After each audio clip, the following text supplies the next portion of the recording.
Good evening friends, ज्ञान Ganga YouTube channel पे आप लोगों का हार्दिक स्वागत है। मैं हिमांशु कुमार राय भारतीय संस्कृति के नेक्स्ट वीडियो में आप लोगों के सामने प्रस्तुत हूँ। जैसे कि आप लोगों को पता होगा कि निकट कुछ दिनों से भारतीय संस्कृति का क्लास लगातार चल रहा है, जिसमें डेली आप लोगों को एक वीडियो दिया जाता है। इसमें हम लोग भारतीय नृत्य, भारतीय संगीत, भारतीय भाषा और भारतीय लिपि के बारे में पढ़ चुके हैं। अब आगे हम लोग पढ़ रहे हैं भारतीय स्थापत्य कला। उसमें सबसे पहले हम लोग पढ़े प्रांतीय शैली के बारे में। जैसे कि आप लोगों को पता होगा कि प्रांतीय शैली पढ़ाने का मेरा क्या उद्देश्य था। एक क्रम तो टूट रहा है, हमको पढ़ाना चाहिए सल्तनत काल, मुगल काल, प्रांतीय शैली। लेकिन उसका रीजन यह है कि प्रांतीय शैली जटिल और उपेक्षित पाठ है। इसे प्रश्न तो पूछे जाते हैं, लेकिन जनरली स्टूडेंट इसको छोड़ देते हैं। जैसे कि आप लोगों को पता होगा कि IAS 2018 का जो प्री हुआ था, उसमें जौनपुर स्थापत्य कला के बारे में एक सवाल पूछा गया था। ठीक, तो इसीलिए सबसे पहले हम प्रांतीय शैली पे फोकस किए थे, जिसको आप लोग बढ़िया से याद करके रिवीजन कर लीजिएगा। अब नेक्स्ट वीडियो में हम लोग पढ़ेंगे सल्तनत काल के बारे में और सल्तनतकालीन स्थापत्य काल के बारे में, कला के बारे में। सॉरी, तो सल्तनत काल, जैसा कि आप लोगों को नाम से भी पता होगा, सल्तनत काल 1206 से 1526 के बीच पाया जाता है भारत में। और सल्तनत काल, इसके नाम से ही पता है, सुल्तानों का काल। ठीक, यही से सबसे पहले भारत में मुख्य धारा की राजनीति स्टार्ट हुई दिल्ली से सल्तनत काल में, जिसमें कि इस्लाम धर्म को मानने वाले शासक अपना शासन स्टार्ट किए। ठीक, इसमें सबसे पहला जो वंश था गुलाम वंश। आप लोगों को पता होगा कि तराइन 1 और तराइन 2 दोनों की लड़ाई में क्रमशः मोहम्मद गोरी के द्वारा जब अंतिम रूप से पृथ्वीराज चौहान को हरा दिया गया और दिल्ली पर कब्जा हो गया, फिर चंदावर की लड़ाई में जयचंद को पराजित करने के बाद दिल्ली के आसपास का क्षेत्र, चाहे वो पश्चिमी यूपी हो, गंगा जमुना का प्रदेश हो, या दिल्ली के आसपास का ग्वालियर का प्रदेश हो, या पश्चिमी राजस्थान और पूर्वी राजस्थान का प्रदेश हो, इसमें सल्तनत का प्रभाव अप्रत्यक्ष रूप से स्थापित हो गया। ठीक, ये पूरा इतिहास का पाठ है। आप लोगों को मैं बताऊंगा कि जो है इतिहास में जब क्लास चलेगा कि भारतीय इतिहास में गुलाम वंश का क्या महत्व है। यहाँ स्थापत्य का भाग है, इसलिए हम सिर्फ स्थापत्य के बारे में चर्चा करेंगे। थोड़ा सा आप लोगों को गुलाम वंश के बारे में बता दे रहे हैं। जैसे कि आप लोगों को पता होगा कि भारतीय सल्तनत काल में सबसे पहले गुलाम वंश से इतिहास स्टार्ट होता है। इसको गुलाम वंश क्यों कहते हैं? बहुत एक कॉमन उदाहरण देकर बता दिया जाता है कि चूंकि इस वंश के जो प्रारंभिक शासक थे वह किसी न किसी के गुलाम रहे थे। जैसे कुतुबुद्दीन ऐबक को बताया जाता है कि मोहम्मद गोरी के गुलाम था। उसी तरह से इल्तुतमिश को बताया जाता है कि वह कुतुबुद्दीन ऐबक का गुलाम था। इसी तरह से बर्बन को भी बताया जाता है कि गुलाम था। लेकिन ये तार्किक रीजन नहीं है। रियल में अगर देखा जाए तो इसको गुलाम वंश न कह के, जो इतिहासकारों के बीच सहमति है, इसको ममलूक वंश के नाम से जानते हैं। ठीक, गुलाम वंश या ममलूक वंश।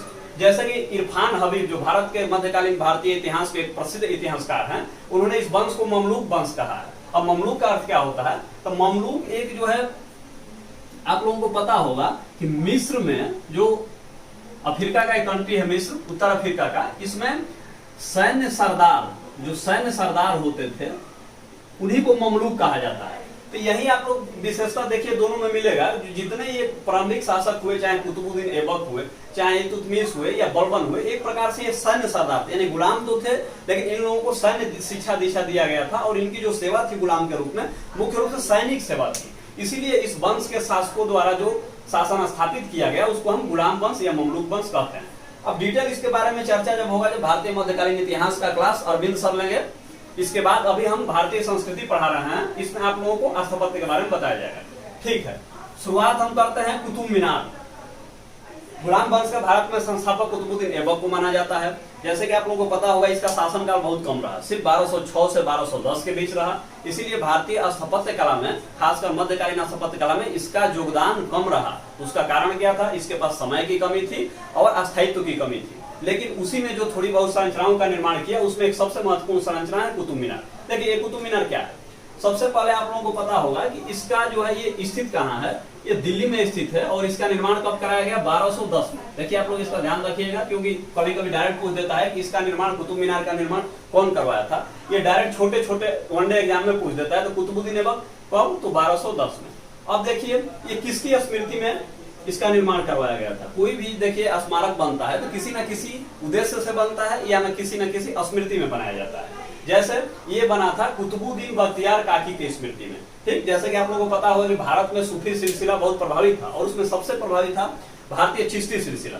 और उसी चिश्ती सिलसिला के तीसरे संत कुतुबुद्दीन बख्तियार काकी थे, जो कि दिल्ली में रहते थे, और इन्हीं के याद में कुतुबुद्दीन ऐबक को बनवाया गया था। ठीक है, तो आप लोगों को तीसरा फैक्ट हो गया कि किसके स्मृति में, कुतुबुद्दीन बख्तियार काकी। अब देखिए इसको बनवाया क्यों गया था, यानी इसको बनवाने का कुछ पर्पज होगा। तो देखिए अजान फरमाने के लिए, ठीक, समर्पित किसको है, अल्लाह को समर्पित। देखिए जैसे भारत में मुस्लिम शासक जब आए तो सबसे पहले अगर व्यक्ति हो या सामान्य व्यक्ति हो या शासक हो, सबसे पहले किस चीज की जरूरत पड़ती है, अगर रोटी कपड़ा मकान के बाद आध्यात्मिक शांति की जरूरत पड़ती है। मुस्लिम शासक आए थे, मस्जिदों का अभाव था और अजान फरमाने का कोई ऐसा जगह जो कि थोड़ा हाइट पे हो, यानी ऊंचाई पे हो। उस समय लाउड स्पीकर का भी आविष्कार नहीं हुआ था, तो इसीलिए ऊंचाई को महत्व दिया जाता था और इसीलिए कुतुब मीनार का निर्माण करवाया गया ताकि सबसे ऊंचे जगह से अजान फरमाया जाए। और उस समय का ये जो कुतुब मीनार था उस समय का सबसे ऊंचा इमारत था। ठीक, जैसे कि अभी आप लोगों को पता होगा दिल्ली के वजीराबाद स्थित सिग्नेचर ब्रिज दिल्ली का सबसे ऊंचा स्मारक है। बाद में उसकी भी ऊंचाई कम हो जाएगी, सॉरी उससे ज्यादा ऊंचे इमारत बन जाएंगे। उसी तरह से कुतुब मीनार उस समय का दिल्ली का सबसे ऊंचा इमारत होता था, अभी इससे बहुत ऊंचे स्मारक बन चुके हैं। ठीक, अब ये समर्पित किसको है, तो ये अल्लाह को समर्पित है। ठीक, अब देखिए इसकी कुछ और विशेषता, ये किस पे बना है, ये हिंदू स्थापत्य के भग्नावशेष पे बना है। जैसे कि आप लोगों को पता होगा कि प्रारंभ में न तो स्थानीय कारीगर, सॉरी न तो विदेशी कारीगर उपलब्ध थे, न ही विदेशी सामान अववाब इत्यादि उपलब्ध थे। इसीलिए जो भी स्थापत्य का निर्माण होता था उसमें स्थानीय कारीगर का प्रयोग होता था, स्थानीय सामग्री का प्रयोग होता था। ठीक, तो इसीलिए क्या हुआ कि एक हिंदू स्थापत्य था कुतुब मीनार के पास, उसी को गिरा के उसके भग्नावशेष यानी जो उसमें ईंट बने पत्थर बचे उसी का प्रयोग करके इस स्थापत्य को बनाया गया था। ठीक है, इसीलिए इस पे आप देखिएगा कि हिंदू स्थापत्य ये बहुत महत्वपूर्ण चीज है, लिखने को आपको मिलेगा मेंस में या कई बार पीटी में तथ्यात्मक क्वेश्चन पूछ देगा। रीजन एसएसआर में इस पे हिंदू स्थापत्य का ज्यादा प्रभाव दिखता है और इसमें स्थानीय सामग्री का प्रयोग हुआ है। ठीक है, अब देखिए कुतुब मीनार का जो तथ्यात्मक चीज है बता दिए। सबसे पहले मेन आप लोग याद रखिएगा कौन बनवाया था, कुतुबुद्दीन ऐबक। किसके स्मृति में बनवाया था, तो कुतुबुद्दीन बख्तियार काकी नामक सूफी संत के, और इसका निर्माण कब हुआ था, तो 1210 में। इतना मेन आप लोगों को याद रखना है। अब आगे हम लोग बढ़ते हैं, अढ़ाई दिन का झोपड़ा। देखिए अढ़ाई दिन का झोपड़ा कहाँ स्थित है, अजमेर में स्थित है। इसके बारे में हम लोग बताना चाहेंगे आप लोगों को। कई बार देखिए कंफ्यूजन होता है कि अढ़ाई दिन का झोपड़ा है क्या, एक क्या है, इस नाम से तो लगता है कि ये कोई झुगी बस्ती होगी, कई बार ये लगता है कि मंदिर होगा, मस्जिद होगा, मकबरा होगा। इसीलिए देखिए हर मस्जिद में उसमें नाम के आगे मस्जिद जुड़ा रहता है, चाहे जामा मस्जिद हो, चाहे लाल मस्जिद हो या जामी मस्जिद हो। ये है एक मस्जिद, लेकिन इसके नाम में कहीं मस्जिद नहीं है। इसलिए कई बार छोटे एग्जामों में ये भी प्रश्न पूछे गए इवन पीसीएस स्तर में कि अढ़ाई दिन का झोपड़ा है क्या, बहुत आसान क्वेश्चन। तो ध्यान रखिएगा ये अजमेर में स्थित है और यह एक जो है मस्जिद स्थापत्य है। ठीक ना, ये क्या है, एक मस्जिद स्थापत्य है। ठीक, अब ये कैसे बना था, ये भी क्या विशुद्ध इस्लामिक संस्कृति से संबंधित था, तो नहीं, यह भी एक अजमेर में वैष्णव मंदिर था।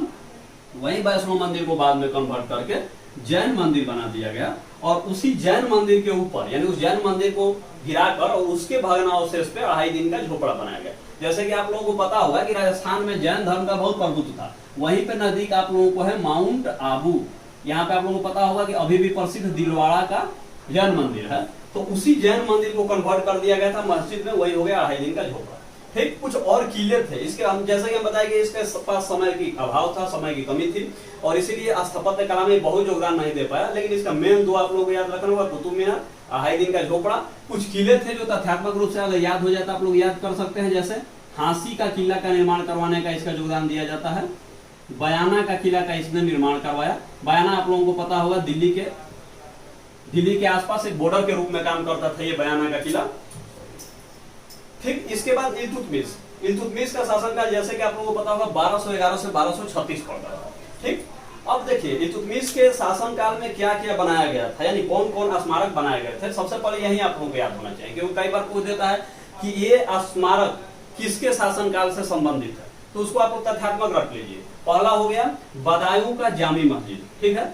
सेकंड हो गया नासिरुद्दीन महमूद का मकबरा। थर्ड हो गया सुल्तानगढ़ी मकबरा और चौथे नंबर पे हो गया हौज ए शमसी और पांचवा हो गया नसीरिया मदरसा। तो इसकी विशेषता क्या है पहले आपको बाद में बताएंगे, बहुत कम जानना है, लेकिन ये तथ्यात्मक जानकारी याद कर लीजिए कि इल्तुतमिश के काल में 5 स्थापत्य का निर्माण हुआ। पहला बदायूं का जामी मस्जिद, दूसरा नासिरुद्दीन महमूद का मकबरा, तीसरा सुल्तानगढ़ी का मकबरा, चौथा हौज ए शमसी और पांचवा नसीरिया मदरसा। अब थोड़े थोड़े हम लोग इनके बारे में जान लेते हैं, बहुत 1-2 लाइन का तथ्यात्मक जानकारी। जैसे बदायूं का जामी मस्जिद, आप लोगों को पता होगा कि इल्तुतमिश दिल्ली के गद्दी पर कब्जा करने के पहले बदायूं जो कि उत्तर प्रदेश में इक्ता हुआ करता था अभी उत्तर प्रदेश का एक जिला है ये, लेकिन उस समय ये इक्ता का शाब्दिक अर्थ एक तरह से देखिए तो क्या होता है, प्रांत या भूखंड। यानी ये इतिहास में आप लोगों को सब बताएंगे कि इक्ता क्या होता है डिटेल, यहाँ बस इतना आप लोग जान लीजिए। इक्ता का मोटा मोटी अर्थ है भूखंड या प्रांत से लीजिए। वहां का ये इक्तदार था, तो वहां के शासन काल में रहते हुए, गवर्नर रहते हुए ये बदाऊं का जामी मस्जिद बनवाया था। यानी ये शासक बनने के बाद नहीं बनवाया था, पहले ही बनवाया दिया था। दूसरा हो गया देखिए नासिरुद्दीन महमूद का मकबरा। ये नासिरुद्दीन महमूद कौन था, तो नासिरुद्दीन महमूद इसका पुत्र था। जैसे कि आप लोगों को पता होगा कि इल्तुतमिश के तमाम अयोग्य पुत्रों के रहने के बावजूद इसने रजिया बेगम को अपना उत्तराधिकारी नियुक्त किया था। ठीक, उसका कारण यह था कि नासिरुद्दीन महमूद इसका पुत्र था, लेकिन इसके जीवन काल में ही यानी शासन काल में इसकी मृत्यु हो गई थी और इसीलिए इसको रजिया सुल्तान को अपना उत्तराधिकारी नियुक्त करना पड़ा। ठीक, तो इसी नासिरुद्दीन महमूद का मकबरा का निर्माण जो है इन्होंने इल्तुतमिश ने करवाया। तीसरा हो गया सुल्तानगढ़ी का मकबरा। सुल्तानगढ़ी का मकबरा ये खुद इल्तुतमिश का मकबरा है और ये इसके मरने के बाद नहीं, इसके डेथ के पहले अपने जीवन काल में ही अपना मकबरा खुद बनवाया था और इसकी हार्दिक इच्छा थी कि इसके मरने के बाद यही इसको दफनाया जाए। इस मकबरा की एक देखिए क्या विशेषता है कि ये लाल बलुआ पत्थर से बना हुआ मकबरा है। ठीक, इसके बाद देखिए नसीरिया मदरसा, जो कि मदरसा है शिक्षण उद्देश्य से बनाया गया था। हौज ए शमसी, हौज ए शमसी एक तालाब था। जैसा कि आप लोगों को पता होगा इल्तुतमिश का पूरा नाम था शमसुद्दीन इल्तुतमिश, ठीक ना, और इसी के नाम पे इस तालाब का नाम पड़ा था हौज ए शमसी। तो इसको याद रखिएगा, हौज ए शमसी कौन बनाया था, यानी शमसुद्दीन इल्तुतमिश। ठीक है, हम लोग आगे चलते हैं।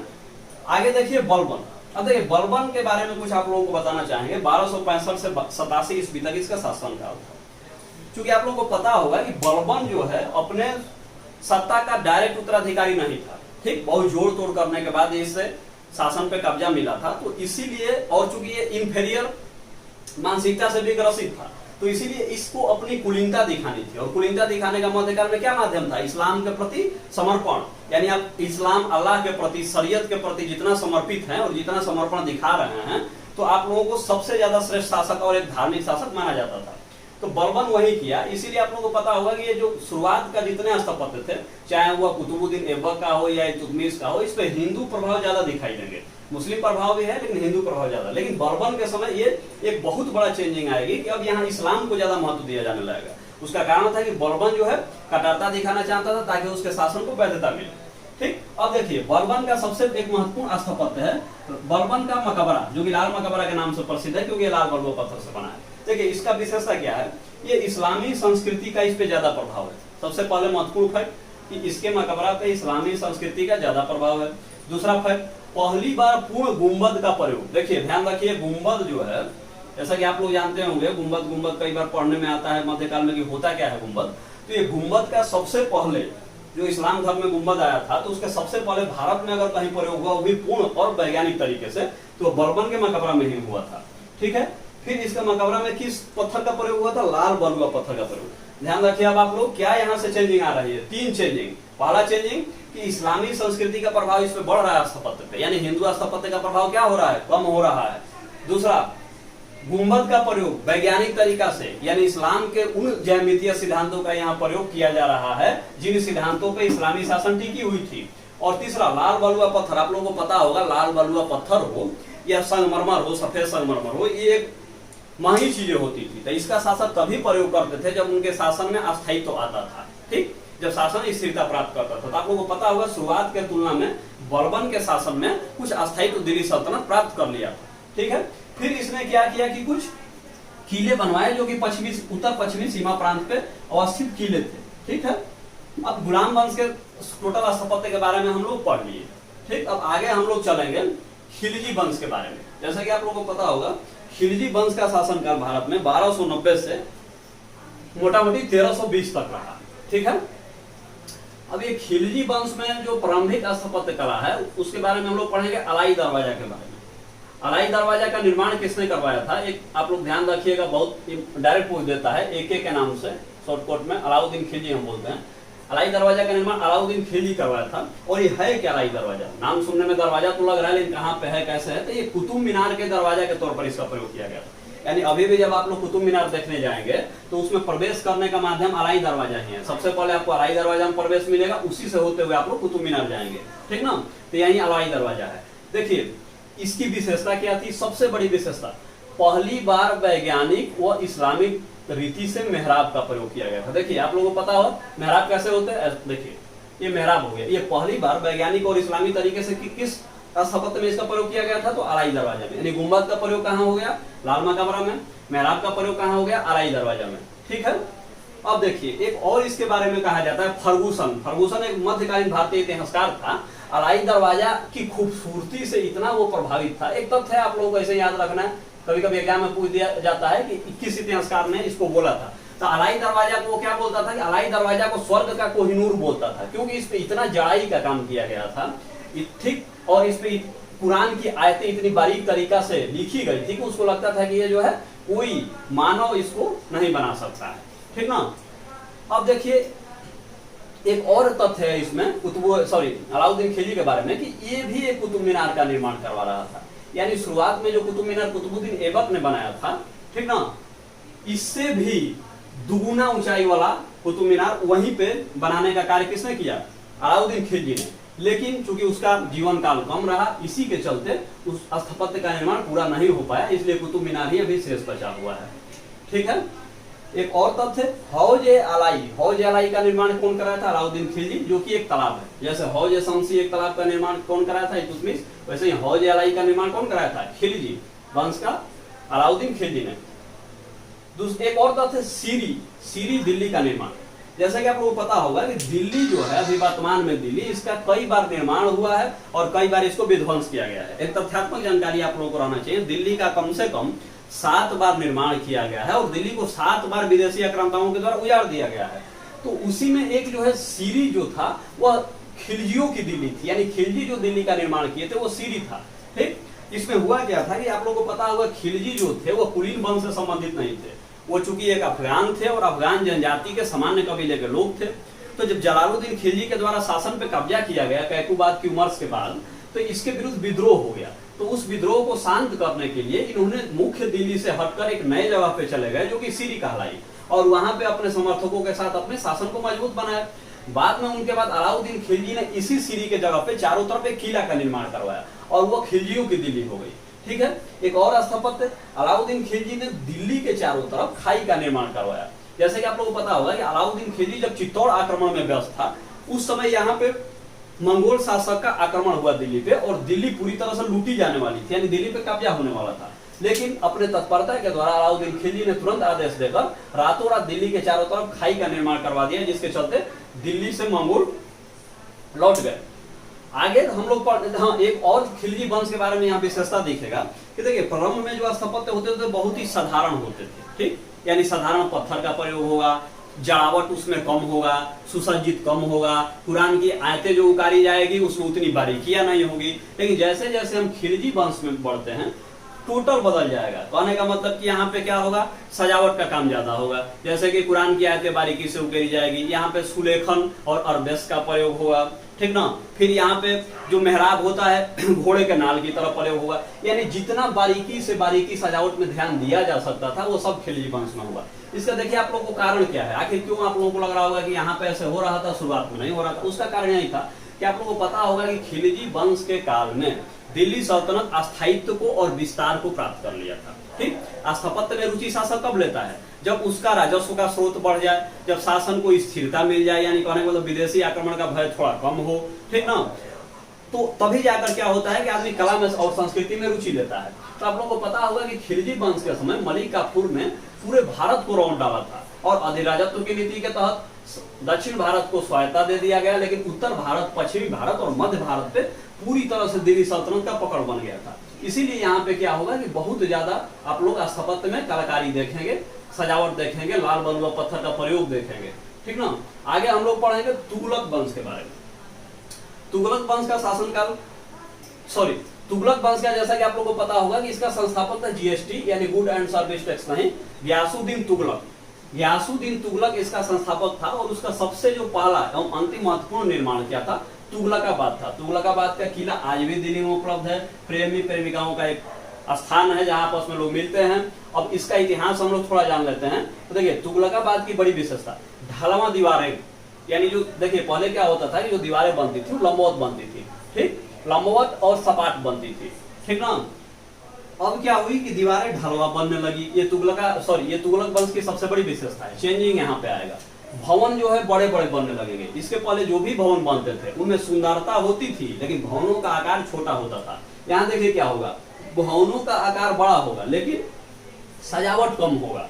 भवन सादे बनाए जाएंगे, लाल बलुआ पत्थर का प्रयोग नहीं होगा। लाल बलुआ पत्थर का प्रयोग न होकर यहाँ पे साधारण पत्थर का प्रयोग किया जाता था। अब आप लोगों के दिमाग में ये आएगा कि जब अलाउद्दीन खिलजी के समय सल्तनत का स्थायित्व और विस्तार को प्राप्त कर लिया था, तो ऐसा क्या हुआ कि तुगलक वंश के आते समय स्थापत्य कला में वो रुचि नहीं दिखाई पड़ती है, वो भव्यता नहीं दिखाई पड़ती है जो कि खिलजी वंश के। तो जैसे कि इतिहास आप लोगों को पता होगा कि एमबीटी के समय, एमबीटी का शॉर्टकट यानी मोहम्मद बिन तुगलक के समय ही क्या हुआ कि सल्तनत काल अपने जो है विस्तार यानी चरमोत्कर्ष और पतन को प्राप्त किया। ठीक, जैसे कि बताया है कि अलाउद्दीन खिलजी के समय मलिक काफूर मदुरा कहाँ है, देखिए मदुरा में पांड्य राज्य था उस समय, और ये भारत का सबसे दक्षिणी प्रांत था तमिलनाडु में। और यहाँ पे दो भाई थे, वीर पांडे, नाम याद रखिएगा आप लोग, इतिहास में बताया जाएगा आप लोगों को, वीर पांडे और सुंदर पांडे। इन लोगों को अप्रत्यक्ष रूप से हरा दिया था मलिक काफूर। हालांकि ये प्रत्यक्ष रूप से हार तो नहीं पाए थे, भाग गए थे, लेकिन अप्रत्यक्ष रूप से हारने के बाद मलिक काफूर पूरा शहर को लूटा और इसके बाद बहुत सारा धन लेकर आ गया। लेकिन उन लोगों को स्वतंत्र बाद में कर दिया गया। यानी अलाउद्दीन खिलजी के समय दिल्ली सल्तनत के प्रत्यक्ष कब्जा में मदुरा नहीं था, लेकिन वही एमबीटी के समय नीतियां बदलती है और पूरे भारत को, पूरे दक्षिण भारत को रौंद दिया जाता है और टोटल दिल्ली सल्तनत में शामिल कर लिया जाता है। अब इसी का परिणाम क्या हुआ कि विस्तार के फलस्वरूप विद्रोह स्टार्ट हो गए, और इसी विद्रोह के फलस्वरूप आप लोगों को पता होगा कि सबसे पहले दिल्ली सल्तनत का पतन अगर स्टार्ट हुआ तो एमबीटी के समय। और इसी समय विभिन्न प्रांत, नाम याद रखिएगा, चाहे वो बहमनी हो गया जो कि 1336 में स्वतंत्र हुआ, यहाँ पे सिया शासक शासन करते थे, चाहे इसी समय सिंध हुआ, ठीक, इसी समय बंगाल हुआ जो कि आजाद हो गया, ठीक ना, बामनी हो गया, सिंध हो गया, बंगाल हो गया, सॉरी इसी समय गुजरात आजाद हो गया। यानी विभिन्न प्रांत क्या हुए कि इस समय आजाद होने लगे। और इसी कारण इस विद्रोह के चलते एक तो राजस्व में कमी हुई, अस्थिरता के चलते प्रांत की संख्या भी कम हुई, और शासक के पास जो है समय की कमी थी। एमबीटी आप लोगों को पता होगा कि पूरा जीवन भर विस्तार और विद्रोह में ही लगा रहा, यानी कहीं विस्तार करता था, फिर कहीं विद्रोह होता था तो उसको दबाने चला जाता था। तो इसीलिए यहाँ के स्थापत्य कला में आप लोगों को भव्यता कम दिखेगा, रुचि कम दिखेगा, ठीक ना, सादे भवन दिखेंगे, लाल बलुआ पत्थर का प्रयोग बिल्कुल नहीं होगा। अब आगे हम लोग चलते हैं एमबीटी के बारे में। एमबीटी का एक सबसे महत्वपूर्ण स्थापत्य है निजामुद्दीन औलिया का मकबरा। ये देखिए बहुत फेमस है, दिल्ली में अभी आप लोग जाइएगा निजामुद्दीन रेलवे स्टेशन से 2 किलोमीटर दूरी पे है निजामुद्दीन औलिया का मकबरा। आज भी ये जो है विश्व का एक प्रसिद्ध पर्यटन केंद्र बना हुआ है, जिसमें देश विदेश से हर साल लाखों लोग यहाँ पे आते हैं। हाल ही में जो घटना कोविड-19 से संबंधित है, यानी कहने का मतलब जो तबलीगी जमात का जो घटना है, यही निजामुद्दीन औलिया मकबरा के समीप जो मस्जिद है उसी से संबंधित है। इससे आप लोग याद रखिएगा। अब देखिए निजामुद्दीन औलिया का क्या कहानी है।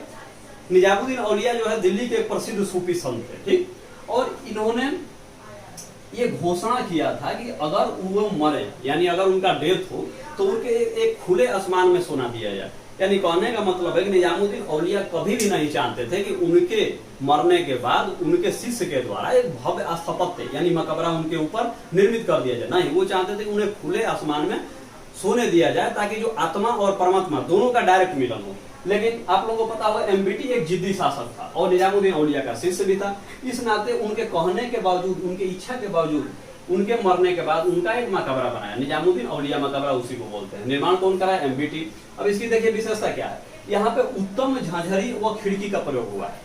इस चीज को आप लोग देखिएगा, उत्तम झांझरी आप लोग जब वहां जाइएगा देखने, तो पत्थर को छोटे छोटे खंडों में काट के तराश के सुंदर झांझरी का बनाया गया है, जिसमें कि आप आराम से हवा आ सके, जा सके, आर पार एक दूसरे को लोग देख सके। लेकिन वो झांझरी का जो सजावट है बहुत ही उत्तम है और बहुत मेहनत से उसको बनाया गया होगा, बहुत धैर्य से बनाया गया होगा।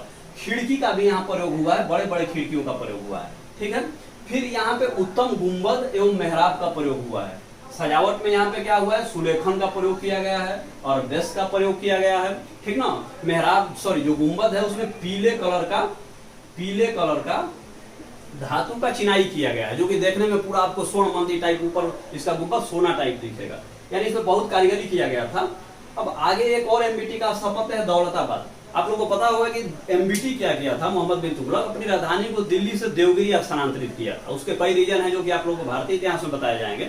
यहाँ बस आप लोग इतना जानिए कि चूंकि दिल्ली से दौलताबाद राजधानी बनाया, तो सबसे पहले वहां पे क्या किया कि दिल्ली से दौलताबाद के बीच एक सड़क का निर्माण करवाया। ये सबसे बड़ा निर्माण हो गया यही इसका, जो कि उत्तर भारत को प्रत्यक्ष रूप से पश्चिम और दक्षिण भारत से जोड़ती थी। दूसरा इसका काम किया कि दौलताबाद में रहने के लिए बहुत सारे मस्जिद, मकबरे, सराय इत्यादि का निर्माण करा। एक तथ्यात्मक जानकारी है। हाँ, अब हम लोग आगे पढ़ेंगे एफएसटी यानी फिरोज शाह तुगलक। देखिए, फिरोज शाह तुगलक भी स्थापत्य कला में रुचि लेने वाला शासक था। जैसे कि आप लोगों को पता होगा कि ये युद्धप्रिय शासक नहीं था, यानी युद्ध में इसको कम रुचि थी, विजय में कम रुचि थी, इसको कला एवं संस्कृति में बहुत ज्यादा रुचि थी।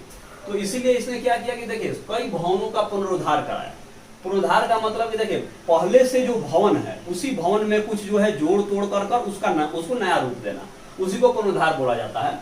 तो आप लोगों को पता होगा कि हौज-ए-शमसी कौन बनवाया था? आप लोगों को बताइए। हौज-ए-शमसी इल्तुतमिश बनवाया था। हौज-ए-अलाई कौन बनवाया था? अभी हम बताए थे हौज-ए-अलाई अलाउद्दीन खिलजी बनवाया था। तो ये जो तालाब थे उस समय क्या हुए थे? मृत अवस्था में आ गए थे फिरोज शाह तुगलक के समय। तो इसी दोनों तालाब का इसने क्या किया कि पुनरुद्धार कराया। फिर इसमें और कुछ पुनरुद्धार है, जैसे कुतुब मीनार। आप लोगों को पता होगा कुतुब मीनार का निर्माण कुतुबुद्दीन ऐबक कराया था, लेकिन इसको पूरी तरह से कंप्लीट कौन कराया था? इल्तुतमिश। और एफएसटी के समय क्या हुआ कि तड़कापात यानी बिजली गिरने के चलते कुतुब मीनार क्या हुआ? क्षतिग्रस्त हो गया। तो एफएसटी ने इसको क्या किया कि बनवा के और फिर एक मंजिल और जोड़ा। यानी कहने का मतलब कुतुब मीनार में अभी जो वर्तमान आप लोग मंजिल देख रहे हैं, प्रारंभ में उतनी मंजिलें नहीं थी। इसको अंतिम रूप देने का कार्य कौन किया? एफएसटी किया। यानी कुतुब मीनार में कितने शासक जुड़ गए? कुतुब मीनार में कुतुबुद्दीन ऐबक, इल्तुतमिश जुड़ गए, फिरोज शाह तुगलक जुड़ गए, अंत में सिकंदर लोदी भी जुड़ गए। ठीक ना? देखिए, दूसरा इसका क्या काम है? भवनों पे चित्र बनाने की मनाही। यानी एफएसटी की सबसे बड़ी विशेषता थी कि भवनों पे चित्र इस समय नहीं बनाए गए।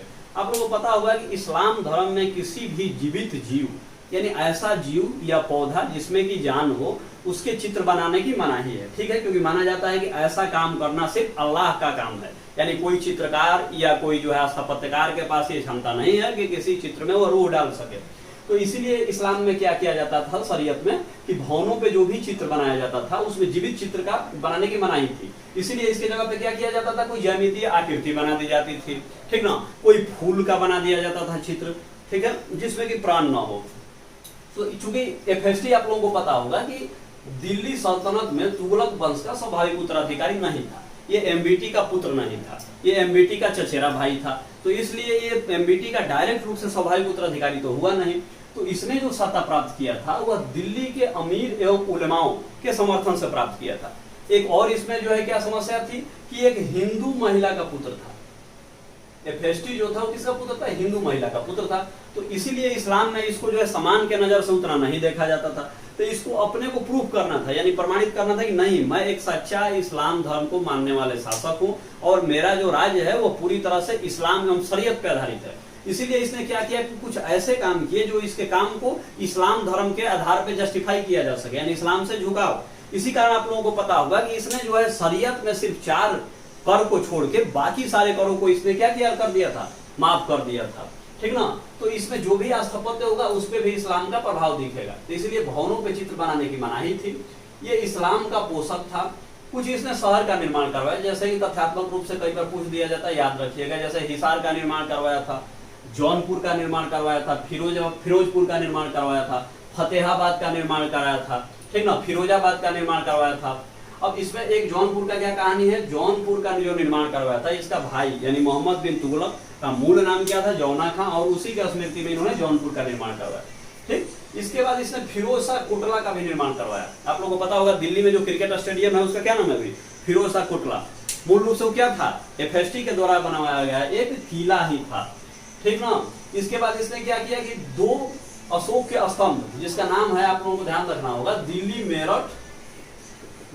मेरठ अशोक स्तंभ और दिल्ली टोपरा अशोक स्तंभ, ये दोनों को वहां से क्या किया था? दोनों को उठाकर ये फिरोज शाह कोटला में ही स्थापित किया था। एक और सबसे बड़ी विशेषता और चेंजिंग आप लोगों को दिखाई देगा यहाँ पे कि यहाँ पे दोहरे गुंबद का प्रयोग होने लगे। देखिए, अभी तक यानी फिरोज शाह तुगलक के समय से पहले सल्तनत काल में जितने स्थापत्य बने सब में सिंगल गुंबद का प्रयोग होता था, लेकिन इसी के समय क्या किया गया कि स्थापत्य में दोहरे गुंबद का प्रयोग किया जाने लगा। ठीक, लगातार 2 गुंबद रहेंगे जो कि और ज्यादा भवनों को आकर्षक और ज्यादा जो है स्पेसियस बनाएंगे। ठीक ना? लोधी वंश, सॉरी, बीच में देखिए एक शायद वंश है। ये शायद वंश बहुत मतलब छोटा शासनकाल था। इनका जो है भारतीय इतिहास और स्थापत्य या कोई भी कला संस्कृति में उतना योगदान न रहा कि वो याद किया जाए।